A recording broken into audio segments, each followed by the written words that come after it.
Hello everyone, सभी को नमस्कार। My self Ravindra Kumar. तो उम्मीद करते हैं आपकी राजस्थान एपीओ की तैयारी ठीक ठाक चल रही होगी।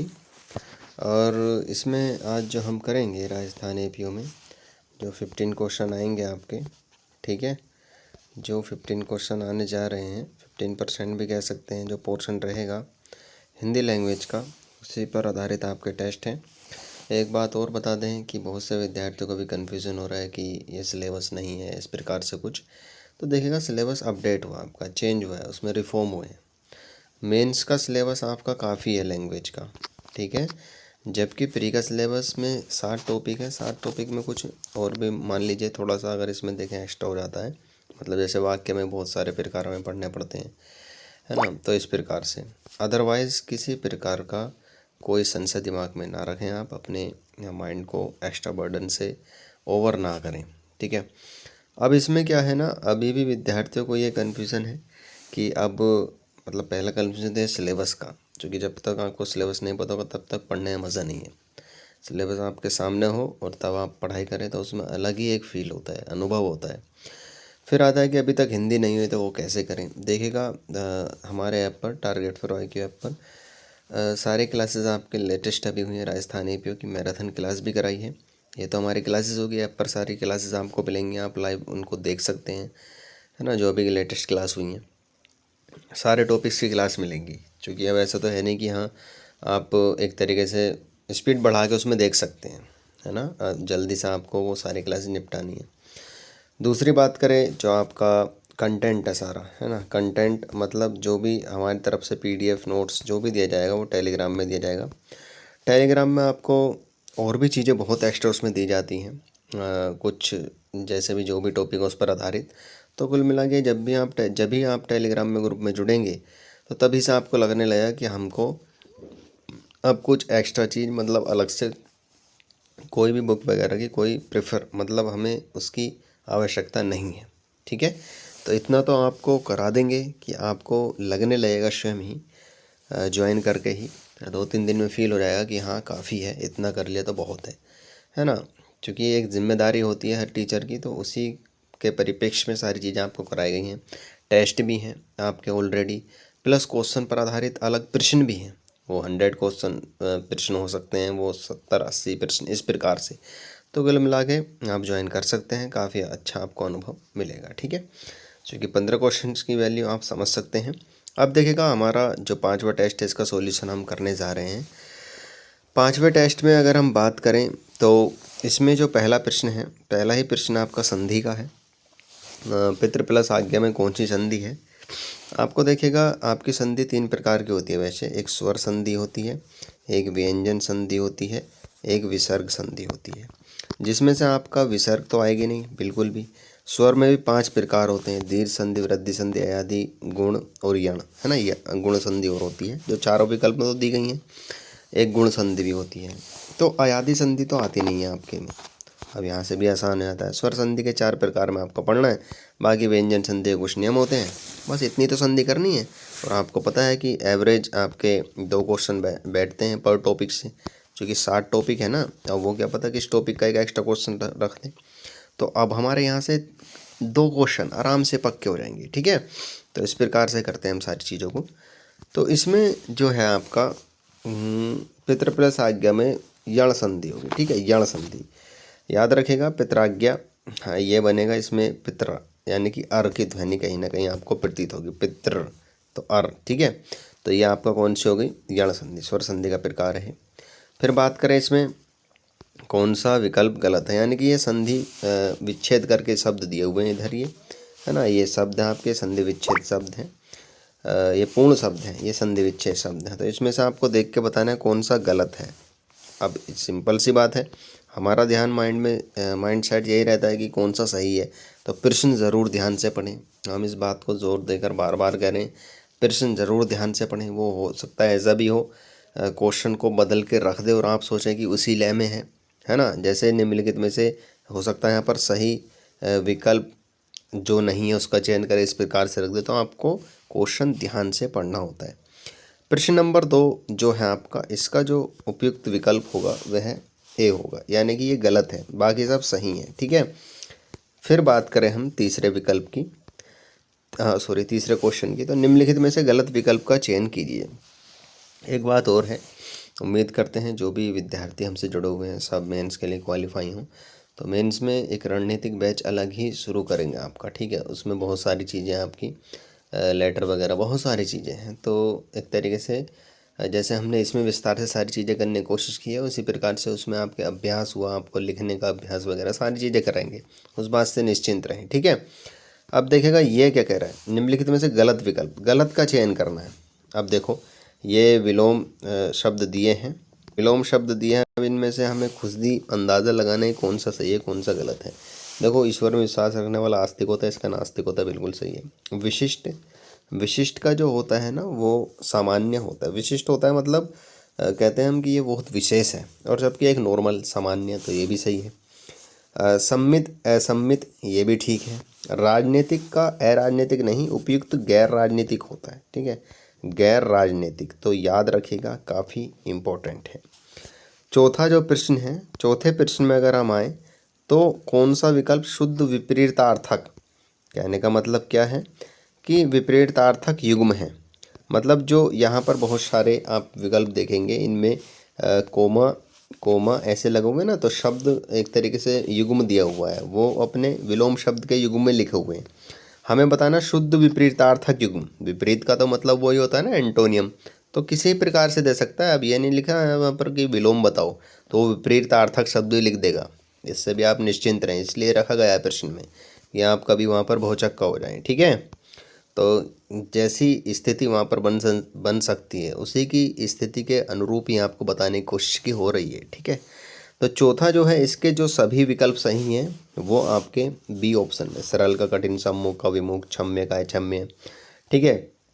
इसमें हम देखें अभिज्ञ का अनभिज्ञ होता है वैसे, तो ये गलत हो जाएगा। लघु गुरु, विज्ञ सुविज्ञ और कृत अकृत, विज्ञ सुविज्ञ, ये गलत होता है। अनिवार्य निवार्य नहीं होता, वैकल्पिक होता है। तो इस तरीके से किसी न किसी विकल्प में कोई ना कोई फॉल्ट है, जबकि जो चौथे का आपका बी है, इनके उपयुक्त विकल्प सही हैं। बात करें पांचवा, तो अशुद्ध विलोम।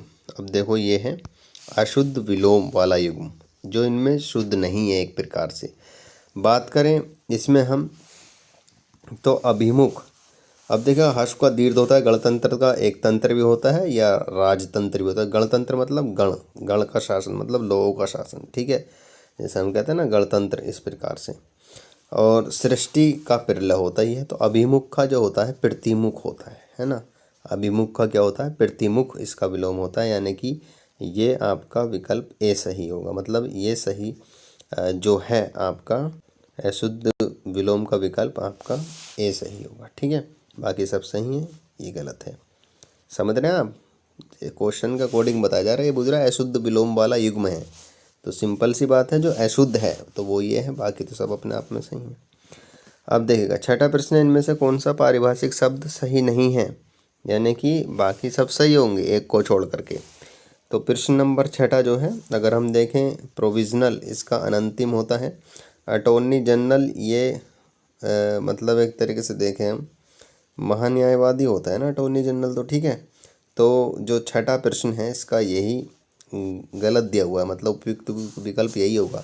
सब अर्बन तो उपनगरीय होता है, ट्रिब्यूनल अधिकरण होता है, तो ये आपके बाकी सही है इसमें, जबकि एक सही नहीं है, वो ये है, ठीक है। प्रश्न नंबर छठे का आपका बी उपयुक्त होगा। सातवां प्रश्न है, कौन सा पारिभाषिक शब्द सही है, तो देखिएगा एक इसमें पारिभाषिक शब्द सही होगा, और उसका जो आंसर होगा वह आपका एक्सेप्टेबिलिटी होगा, स्वीकार्यता होगा, ठीक है। चलिए आठवां प्रश्न है, निम्न में से किस शब्द में परा उपसर्ग नहीं है, तो देखिएगा बहुत महत्वपूर्ण है। आप जानते हो उपसर्ग में उपसर्ग प्रत्यय, जैसे दोनों टॉपिक साथ साथ चलते हैं, प्रीफिक्स सफिक्स, तो आपका प्रीफिक्स है, यानी कि उपसर्ग टॉपिक है, ना कि प्रत्यय। तो इसमें जैसे पराधीन, पराजय, देखो तोड़ने की कोशिश करो शब्द को। पराजय है तो परा प्लस जय, पराभव परा प्लस भव, पराकाष्ठा तो परा प्लस काष्ठा, तो सिंपल सी बात है। अब हम इसको ऐसे नहीं दौड़ सकते परा प्लस धीन, चूँकि धीन कोई शब्द नहीं है ना, तो पर इसमें उपसर्ग लगता है, पर प्लस आधीन, याद रखेगा, तब होता है पराधीन, ठीक है। प्रश्न नंबर 9 की बात करें तो उपसर्ग शब्द में मूल शब्द है। देखो ये भी प्रश्न बन सकता है आपका कि इसमें मूल शब्द कौन सा है। तो सिंपल सी बात है, मूल शब्द का मतलब होता है जो मूल है, जो ये नहीं कि उसमें उपसर्ग जोड़ दिया हमने, प्रत्यय जोड़ दिया। क्योंकि आप देखें सर्ग शब्द जो मूल है ये तो अपना आप में, इसमें हमने उप जोड़ दिया, ये उपसर्ग हो गया है। तो सिंपल सी बात है, मूल शब्द जो है वो सर्ग है, यानी कि इसका विकल्प 2 होगा क्वेश्चन नंबर 9 का। प्रश्न नंबर 10 है, बहुत ही महत्वपूर्ण है ये, इस पर वाक्य बनता रहता है आपका। जो परीक्षाएं होती रहती हैं उनमें ये प्रश्न देखने को मिलता रहता है। याद रखिएगा, श्री कृष्ण के अनेकों, अनेकों हुआ है ना, अनेक हुआ, प्रत्येक हुआ, तो ये शब्द क्या होते हैं, अपने यथावत रूप में रहते हैं। ये नहीं कि अनेकों कर देंगे, प्रत्येकों कर देंगे, ठीक है। तो श्री कृष्ण के अनेक नाम हैं, ये शुद्ध शब्द, शुद्ध वाक्य होगा। अनेक प्रकार के भी नहीं होगा, अनेक तो खुद ही प्रकार को दर्शाता है। श्री कृष्ण के अनेक नाम प्रमुख हैं, तो ये गलत है। तो इसमें जो शुद्ध वाक्य होगा ये बी होगा इसका 10वें का, ठीक है। प्रश्न नंबर 11 जो है आपका, निम्नलिखित में से किस विकल्प में शुद्ध वाक्य है। तो 11 का जो आंसर होगा आपका, 11 का आंसर आपका, इसमें आप देखें, वह बड़ी लड़ाकी औरत है, लड़ाकी नहीं लड़ाकू। वह अपना दोष दूसरों के सिर क्यों जड़ते हो, जड़ने से मतलब नहीं होता है ना, अपना दोष दूसरों के सिर क्यों रखते हो, इस प्रकार से। सोहन से मिलो और उससे यह बातें बताओ, यह नहीं ये बातें बताओ, यह बात तो आएगा, यह जब एक बात की बात होगी वहाँ पर। अब बातें बहुत सारे होंगे तो ये बातें है ना, इस प्रकार से। तो इसका उपयुक्त विकल्प जो होगा वो मैं देखूंगा कि यह काम हो सकता है या नहीं। शुद्ध वाक्य आपका 11वें का ए होगा। 12वें में आपको इसमें से शुद्ध शब्द का चयन करना है, यानी कि ये इनमें से 3 जो विकल्प हैं उनमें अशुद्ध शब्द हैं, बाकी एक में शुद्ध होगा। अब देखो इसमें जो शुद्ध शब्द होगा ये महत्वपूर्ण है आपका, ये शब्द भी, ठीक है। 12वें में होगा आजीविका, ठीक है, याद रखिएगा। 13वां जो प्रश्न है इसमें भी शुद्ध शब्द का चयन करना है 13वें प्रश्न में। तो इसमें ना एक निश्चल जो शब्द होता है ये इस प्रकार से लिखा जाता है, मतलब इसमें से लिख देते हैं हम आपको, जब 4 विकल्प हैं। देखो निश्चल इस प्रकार से लिखा जाता है, ठीक है। उज्ज्वल में आधा जय आते हैं दोनों, उज्ज्वल। और आशीर्वाद में आपको पता ही है कि आशीर्वाद कई बार आ चुका है परीक्षा में, ये इस प्रकार से लिखा जाता है, यानी कि शय पे की मात्रा लगती है लेकिन उस पर रह नहीं लगाते हैं। तो ये तो बाकी तीनों सही हैं, मतलब शुद्ध शब्द का चयन करना, हाँ ये तो तीनों गलत ही हैं, है ना, इनके शुद्ध यहाँ पर लिख दिया हमने। तो प्रादुर्भाव ये उपयुक्त जो है आपका 13वें का ए विकल्प, ये सही होगा, ठीक है। वह कृति जिसमें गद और पद दोनों मिश्रित हो, उक्त वाक्यांश के लिए एक शब्द क्या होगा।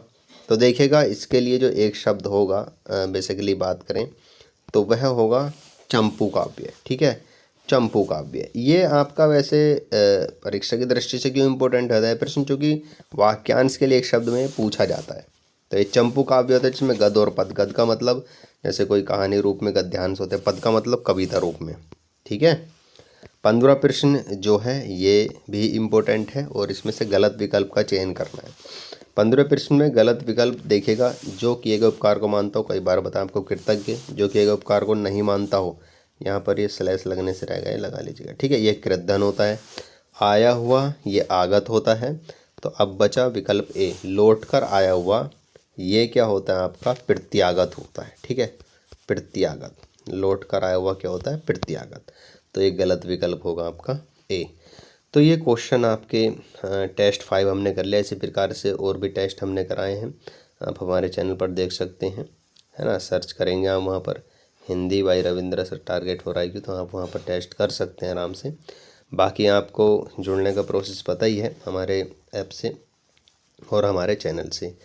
अभी भी आप अगर इस संशय में है कि कैसे हिंदी कवर करें, तो निश्चिंत होकर आप हमारे साथ जुड़ सकते हैं और एक तय समय सीमा में अपनी सारी चीज़ें कर सकते हैं। बाकी कोई क्वेश्चन हो तो कमेंट करके बता सकते हैं। Thank you so much.